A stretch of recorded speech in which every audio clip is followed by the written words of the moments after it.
Hello students, welcome to my YouTube channel. This is Reena Dhyani and we are going to study expressing the concentration of solutions today.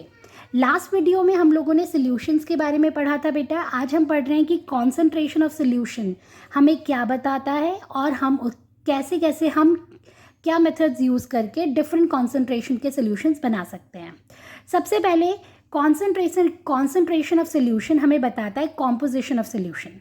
Composition का क्या मतलब है, आप सभी को पता है बेटा कि कॉम्पोजिशन में there are two components, one is solute and solvent. तो सोल्यूट का अमाउंट अगर ज़्यादा या कम होगा तो उसकी वजह से, अगर सोल्यूट का अमाउंट कम है तो इट इज़ डाइल्यूट, ज़्यादा है तो कॉन्सेंट्रेटेड. तो ये क्या है, this is the dilute and concentrated are the qualitative natures of it, right. दूसरा, कॉम्पोजिशन ऑफ सोल्यूशन को हम क्वांटिटेटिव भी एक्सप्लेन कर सकते हैं, जैसे कितना अमाउंट. तो ये क्या है, amount based, quantity based classification है. ठीक है. नाउ अगर मुझे कॉन्सेंट्रेशन ऑफ सोल्यूशन डिफाइन करना हो तो कैसे डिफाइन कर सकती हूँ बेटा. It is defined as the amount of solute present in the solution. कितना अमाउंट ऑफ सोल्यूट प्रेजेंट होगा सोल्यूशन में, ये मुझे बताता है किसी भी सोल्यूशन का कॉन्सेंट्रेशन. ठीक है. Now there are different methods to express concentration. अब हम किस तरह के और कितने डिफरेंट तरह के कॉन्सेंट्रेशन ऑफ सॉल्यूशंस तैयार कर सकते हैं. सबसे पहला है मास परसेंटेज. अभी हम इन्हें डिटेल में एक एक करके एक्सप्लेन करूंगी. Next, volume percentage. Another method is mass by volume percentage, PPM, that is parts per million, mole fraction, molarity, molality. Okay, अब हम स्टडी करेंगे मास परसेंटेज बेटा. मास परसेंटेज का क्या मेथड है, देखो वेट बाय वेट लिखा है, यानी कि किसी भी कंपोनेंट की मास परसेंटेज निकालनी हो तो कैसे निकालोगे. सपोज यहाँ पर मैंने एक बीकर लिया है बच्चे. इस बीकर के अंदर मैंने एक लिया है आपका solute, the black one, and the solvent, right. तो आप क्या कर सकते हो, सोल्यूट एंड सॉल्वेंट आपके पास हैं. किसी भी मिक्सचर में, आप किसी भी सोल्यूशन में आपके पास दो ही तो कंपोनेंट होते हैं, एक सोल्यूट और एक सॉल्वेंट. तो यहाँ पर अगर मान लो मुझे मास निकालना हो, मास परसेंटेज निकालनी है, तो मैं क्या करूँगी, मास ऑफ कंपोनेंट लिखूंगी किसी भी सोल्यूशन का जो मुझे चाहिए, मास ऑफ अ कंपोनेंट लिखूंगी, चाहे वो सोल्यूट हो चाहे वो solvent, divided by total mass of solution. So ये रहा आपका मास ऑफ सोल्यूट. आपने मास ऑफ सोल्यूट लिखा divided by total mass. Total mass क्या है, यहाँ पे सोल्यूट भी होगा और यहाँ पे सॉल्वेंट का मास भी यूज होगा. ठीक है, क्योंकि परसेंटेज निकाल रहे हैं, you'll multiply it with 100, right. So अगर मैं यहाँ पर कोई एग्जाम्पल देती हूँ, कई बार न्यूमेरिकल्स में लिखा होता है बच्चे 10% ग्लूकोज सोल्यूशन इन वाटर. इसका क्या मतलब है, इसका मतलब है कि 10 ग्राम ऑफ ग्लूकोज डिजॉल्व है 90 ग्राम वाटर्स में. क्लियर है बच्चे. Okay. Next is volume percentage. Volume percentage का मतलब है volume by volume. Volume by volume मतलब जहाँ पे आप कर रहे थे वेट बाय वेट, यहाँ करेंगे volume by volume. It means यहाँ मास ऑफ कंपोनेंट था, यहाँ volume of component divided by total mass of solution. यहाँ क्या होगा, total volume of solution into 100. सो अगर मैं सेम एग्जाम्पल कंसीडर कर रही हूँ, 10% ग्लूकोज सोल्यूशन इन वाटर, ये आपको किसी न्यूमेरिकल में गिवन है, तो क्या करोगे, 10 ml glucose in 90 ml water. Clear. Okay. Next is your mass by volume percentage. Now what is given to you, now mass by volume. It means सबसे ऊपर मास डिवाइडेड बाय वॉल्यूम.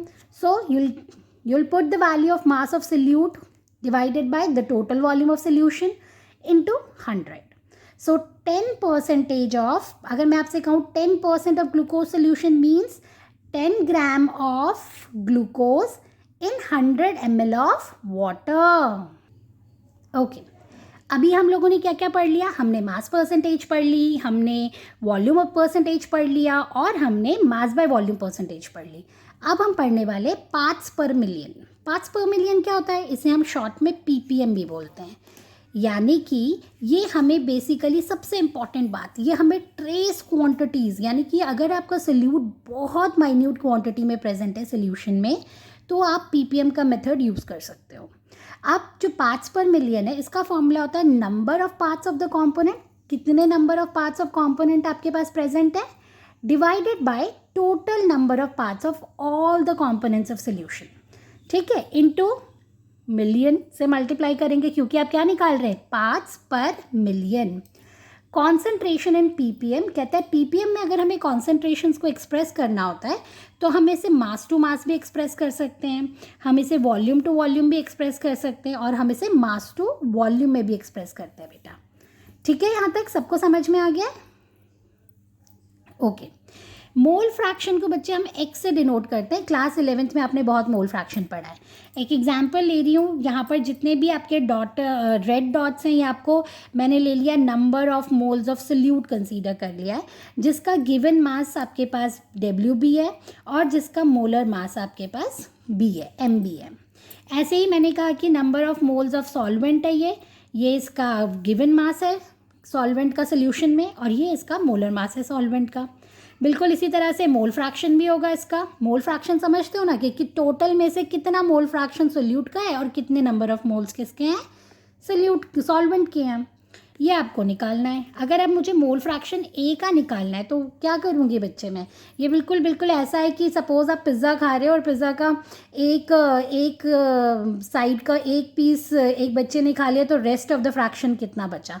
बिल्कुल उसी का example लेते हुए हम ये करेंगे, number of moles of solvent divided by total number of moles of solute present in the solution. So number of moles of solute क्या हो गया, Na, और ये वाला क्या हो गया, Nb, solvent plus solute। ठीक है, बिल्कुल ऐसे ही आप अगर चाहो तो सोल्यूट का निकाल सकते हो, mole fraction of solute divided by solvent plus solute solution. अब mole fraction of solvent and solute अगर मैं ऐड करूँगी तो क्या होगा, दोनों की वैल्यूज ऐड करो, LCM लो, you will get the value 1, right. It means mole fraction of A plus mole fraction of B is equals to 1। ठीक है, अगर आपको मोल फ्रैक्शन किसी भी एक का निकालना है, सपोज आपको XA का निकालना है, तो आप क्या करोगे, XA equals to 1 minus mole fraction B। Clear हो गया यहाँ तक? दूसरी बात, आप सभी ने क्लास 11th में ये फॉर्मूला पढ़ा है, number of moles of solvent निकालना है तो कैसे निकालोगे, given mass over molar mass, right. तो इस मेथड से आप सोल्यूट और सॉल्वेंट दोनों के मोल्स निकाल सकते हो। ओके बच्चों, अब हम डिस्कस करने वाले हैं मोलारिटी एंड मोलारिटी। ये बहुत ही इंपॉर्टेंट रोल प्ले करते हैं जब हम केमिस्ट्री में कुछ इंपॉर्टेंट सोल्यूशंस बना रहे होते हैं। ठीक है, अब 2 मोलर सोल्यूशंस, 3 मोलर सोल्यूशंस सब आप लोगों ने सुना हुआ है क्लास 11th में। मोलारिटी का फॉर्मूला भी आप पढ़कर आए 11th क्लास में, number of moles of solute divided by volume of solution in litres. Solution का जो वॉल्यूम है बेटा वो किस में होना चाहिए, लीटर्स में होना चाहिए, है ना। तो अब इसका फॉर्मूला, नंबर ऑफ मोल्स का फॉर्मूला अभी पीछे डिस्कस किया हमने, given mass over molar mass. Sorry ये गलत हो गया, यहाँ पे MB होना चाहिए था। ठीक है, 1000 से मल्टीप्लाई कर रही हूँ, क्यों कर रही हूँ, क्योंकि अभी मैंने वॉल्यूम ml में कंसीडर कर लिया। अगर आपके किसी न्यूमेरिकल में वॉल्यूम ml में है तो आप ऊपर 1000 से मल्टीप्लाई करेंगे। एक और सबसे इम्पॉर्टेंट बात बताऊंगी यहाँ पर, बहुत इंपॉर्टेंट है, वो क्या कि मोलारिटी वेरी करती है with temperature due to change in volume of solution. अगर सोल्यूशन का वॉल्यूम चेंज होगा, किसकी वजह से चेंज हो रहा है सोल्यूशन का वॉल्यूम, टेम्परेचर की वजह से, तो मोलारिटी भी चेंज होगी। यानी कि molarity depends on temperature, right. और टेम्परेचर की वजह से क्या हो रहा है, volume of solution changes, right. क्यों, क्योंकि इवेपोरेट हो जाएगा, वॉलेटाइल है। क्लियर है? नेक्स्ट आता है बेटा मोलालिटी। मोलालिटी का फॉर्मूला बिल्कुल सीधा, mass of solute divided by mass of solvent in kgs, and it is independent of temperature. ये टेम्परेचर पे डिपेंड नहीं करता। क्लियर है? Now what is the relation between molarity and molality? ये बहुत इंपॉर्टेंट है भैया, these are the shortcuts, direct answer आता है इनसे। ये रहा मोलालिटी, ये रहा मोलारिटी, 1000 डेंसिटी भी गिवन है। अगर आपको कोई किसी क्वेश्चन में डेंसिटी गिवन हो तो बहुत ही अच्छा फॉर्मूला है, डेंसिटी से मोलारिटी माइनस करो, M2 is your molar mass of solute, answer निकाल लो। क्लियर है? दूसरा भी एक और मेथड है भाई, 1 by molality, this is the relationship between molarity and density. Very easy to find out. Okay, so do like, share and subscribe my videos, and next video में हम start करेंगे Raoult's law and vapor pressure. Do watch it.